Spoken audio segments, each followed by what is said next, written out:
followed by, "This is totally a sentinel event." Sentinel events are things that result in inquisitions for doctors after patients do something really bad like suicide or self-mutilation, while they're in our offices with our big old butcher knives that we leave laying around. Before I could yell for help or dial 911, he pulled the knife out and thrust his previously skewered wrist in my face. "Look, look, look," he whispered in a raspy voice. "It's okay. Relax, doctor," he ordered with commanding deportment. With his left hand balled into a fist, he extended and flexed his fingers and twisted his hand about the wrist multiple times in rapid succession to demonstrate that he had complete mobility in his injured extremity. For several moments, what he was doing wasn't registering. Cortisol and adrenaline were still pumping by the gallons into my brain. Doom and gloom and thoughts of a future of horror filled my mind. As my heart finally started to slow down a bit, I fixed my eyes on the lacerations on the flexor and palmar surfaces of his wrist. There was a thin red line where the knife had entered, and another where it had exited. But exceedingly little blood was emanating from either opening. Slowly, a wave of relief washed over me, and I almost laughed in my alleviation. Was this some magician's trick? Bravo! I wasn't angry with him because emotionally, I felt that I had just been given a reprieve from the death sentence. I presumed that perhaps later I would be very angry. "There should have been slicing of tendons," I found myself stammering. "There should have been nerve damage, especially the median nerve cutting of major blood vessels, but I don't understand." My mind raced to make sense of what I had witnessed. How could this have been a magic trick? He used my knife, not a trick blade. Then a thought popped into my mind. Obviously, he's got an artificial hand. This is some new bionic hand that I have not heard of before. I reached out and grabbed Dr. Falzon's still extended left hand. It was warm. I felt for a pulse, and there it was. I touched the skin wound, and I noted that it was almost already healed. Granulation tissue had covered the wounds and quenched the flow of blood. This was no bionic hand. This was real and organic. It had all been real. Maybe he's not schizophrenic, I started to think. Maybe he's special. I finally stopped staring at the wrist, which was by now completely healed. He wiped the blood from the area with one of the tissues that I have available to my patients. It is very common for people to cry in my office, so most psychiatrists keep a box of tissues within arm's reach of the patients. After he wiped his wrist, there remained no evidence of injury. I looked him in the eye at last, and I remembered to start breathing again. "You have my attention, Persis," I said, finally looking up at his face. "What is going on? What are you?" I queried. He pulled his hand back slowly and shook it. Then he handed me the butcher knife, handle first, with his right hand. "You really shouldn't leave knives lying around in reach of crazy people. Do you have a death wish or something?" I chuckled nervously as I put the knife back in the drawer. "So," he started, "are you now convinced that I am something different and perhaps worth reading about?" Without hesitation, I responded, "Oh yes, I'm ready. I prefer books on tape, audiobooks, but in your case I will make an exception." He laughed. I continued, "Before I read this, do you want to give me an overview? I'm dying to know what is going on here. How did you do that?" "Sure," he replied. "But could you get me a drink of water or something? That sort of demonstration makes me a bit parched." I went down the hall and procured a paper cup full of water for him. After imbibing, he began his explanation. Chapter 1. The Overview. "Are you familiar with a race of beings called the Nephilim?" Persis asked. That caught me off guard. I expected him to tell me that he was some kind of genetically engineered test subject, or possibly an alien of some type. Nephilim had not been on my differential diagnosis list. "The Nephilim, as in the Bible, like from Genesis?" I asked. "The same," he answered. I vaguely recalled that there was a brief description of these people in the Bible. I thought they had all died. Didn't they not survive the flood? Some of us survived. "It's all in the manuscript," he said as he pointed to the papers on my desk. "Us.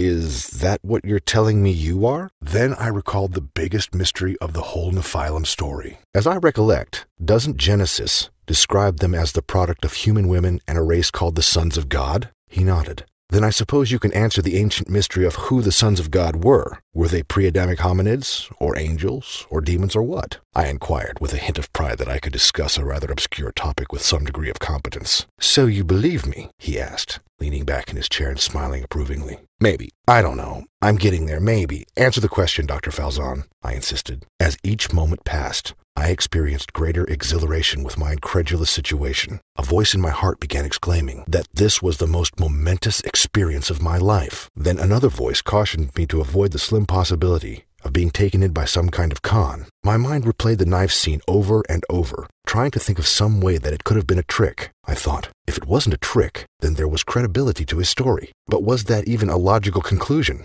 Supernatural ability to heal doesn't mean that everything he tells me is true, but it does make him unique in a very special sense. Persis crossed his outstretched legs and leaned forward in his chair. Those particular sons of God were known as the Eldil. Where did they come from? How are they more sons of God than other people? I fired. The Eldil, began Dr. Falzon before he paused and started over. For the first years of my life, I had no way to describe where they came from, other than saying something like the invisible realm, or the spirit universe, or even heaven. Those remain apt descriptions, but today I would describe their origin as extra-dimensional space, an eternal super-universe, if you will. They came from outside of the 4 dimensions that we call our visible, palpable universe. I interrupted. Are you referring to the 3 spatial dimensions, length, height, width, and time? Precisely, responded my guest. You say that they, the Eldil, came from heaven. Are you implying, as most theologians have suggested, that the sons of God are some kind of angels with bodies capable of copulating with humans? Persis nodded as he shifted his eyes to an object seen through my large office window in the parking lot outside. That is essentially what I'm saying. I know it sounds fanciful today. This sort of thing hasn't happened in thousands of years. His gaze returned to me. But there was a brief window of time when the earth was young, and man was the newest species on the planet. A time when such things were permissible. He paused and took another sip of water before continuing. The Eldil inhabited the earth many, many years before man was created. According to them, El Shaddai, or El as he was called, banished some of them from heaven for challenging his claim to divine supremacy. As I have come to understand it, others were simply stationed on earth to be sentient witnesses to the act of his creation. These were called watchers. Whoa, I interrupted. Who is El Shaddai? Is he some spiritual sheriff or something? Persis' eyes widened in surprise before narrowing accusingly. An uncomfortable pause accompanied his disapproving gaze. You don't know who El Shaddai is? Dr. Broomfield, I presumed you to be a better student of the Bible. I'm sorry to disappoint you, but I didn't exactly advertise myself as a Bible scholar on my website. Persis' harsh effect relaxed, and his smile returned. El Shaddai is a common name for God. For me, it was the first name I knew him by. It used to be a more frequently used designation than it is today. El refers to God, or the power of God, and Shaddai is derived from another word meaning breast. I found that combination rather amusing. So, El Shaddai means boob of God? I blurted out in an unprofessional manner. Dr. Falzon's smile vanished momentarily. He shook his head in a way that communicated that I had crossed a line with my puerile sense of humor. You don't interpret it literally. Taken together, it implies that Shaddai signifies one who nourishes, supplies, and satisfies. He paused again, waiting for an indication that I was getting it before he continued. God, the provider, he furthered. I get it. Sorry about that. Anyhow, he continued, most of the Eldil didn't refer to him in such a positive, honorable manner. Most didn't call him El Shaddai, or any other respectful name. At best, they called him El. A few referred to him as him, or even Alpha. Why Alpha? I asked. Is it because God refers to himself as the Alpha and the Omega? No, responded Persis. While El Shaddai is God, they, the Eldil, concede only that El was the first and most powerful Eldilah, but they denied that he alone is the creator of all Eldil, creatures, and the creator of all universes. They refused to continue worshipping El Shaddai as more than Alpha. They denied that he had the right to establish universal morality. Hold it, I interrupted. This is all a bit much.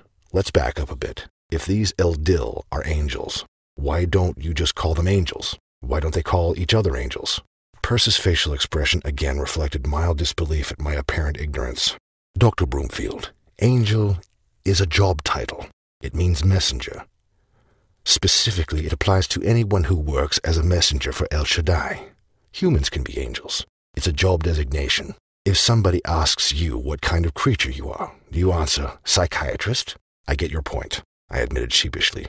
He continued, in the higher realm, the super-universe, there are many kinds of created sentient creatures. For the most part, they are good at different things. I'm no expert on that world, but I can tell you that Eldil are basically a race that was best suited for a number of functions. One of those functions was acting as messengers from Shaddai to humanity. Does that make sense? Yes, I replied. But do you have any idea as to what it was about the Eldil that made them suitable to communicate with man? I have my own ideas. Obviously, an important fact is that they morphologically resembled man. I've been told that there are some creatures in deep heaven that are frankly so large and odd-looking that an encounter with one of them would give most mortals nightmares. It's hard to pass along a good message if your recipient has passed out in terror. I have met 2 Eldil in my existence. They could speak, and they could communicate with the mind of man using telepathy. Okay, so let's see if I have this straight. These Eldila hate God and are imprisoned on Earth in human bodies that can mate with humans, and they have telepathic powers. Does that sum it up? I queried. Not exactly. First, Eldila is singular. Eldil is plural, and no, it doesn't sum it up, sir. When the Watchers and rebellious Eldil were sent to Earth, how many came here? I interrupted. Nobody but God really knows. Maybe millions. I haven't a clue. Anyway, when they were confined to Earth, they were placed into a myriad of bodies. The majority, I think, were placed in hominid bodies, with the capacity to mate with humans. But interestingly, none of them were given fully normal human female bodies. Thus, most Eldil were not able to mate with each other. Not all Eldil were placed into hominid form. Many were embodied as creature, and at least a few became dragons. Now my eyes widened as my imagination went into high gear. So you're saying that there were dragons? Percy shifted his gaze directly into my eyes, and I detected the clenching of his teeth by the tightening of his muscles in the side of his jaw, and his brow furrowed as he let out a faintly audible sigh. I am. There are lots of them. Any idiot that has read history could surmise that. They have been mentioned in every culture around the world. In the time of man? Flying? Fire-breathing? Something like that, yes, responded Dr. Falzon with a hint of a smile. With that kind of power, why didn't the Eldil just rule the world and destroy mankind? My guest snorted a partial laugh. What makes you think they wanted to destroy mankind, Dr. Broomfield? You have described them as fallen angels. By definition, doesn't that make them demons? And don't demons desire man's destruction? Percy scratched his head, and then took another sip of his water and closed his eyes momentarily. You forget that Shaddai loves man. El Shaddai provides for and protects man. The Eldil cannot harm any human unless Shaddai allows it. The Eldil in any form cannot harm man unless man opens a door to the Eldil. Man must somehow step out from under Shaddai's protection. When that happens, he is vulnerable to attack by the Eldil in whatever form. Besides, most of them don't want to exterminate mankind, but to dominate it. What are the ways in which people open a door to them? There does not exist a complete manual of the matter, actually. He muttered almost under his breath. There was one, but the last copy was destroyed when the library housing it was burned down. Over the years, I have come up with a few based on my observations. The most potent and direct method is involvement in what is called occult practices. If you play in the spirit world, you invite these parasitic entities into your world. I've seen many examples of this, and then there is... He suddenly came up short. I am way off topic here. I apologize. But this is farther than I really intended to go with you. I do want to convey deeper metaphysical truths to you, Dr. Broomfield, and people need to hear it, but I'm getting ahead of myself. You don't have enough data to put things into the perspective I would like you to have. Not yet. Please read what I have written, and then come back to me with whatever questions. The manuscript in front of you is one of 3. Read this first, and I'll get you the others later. If I can answer a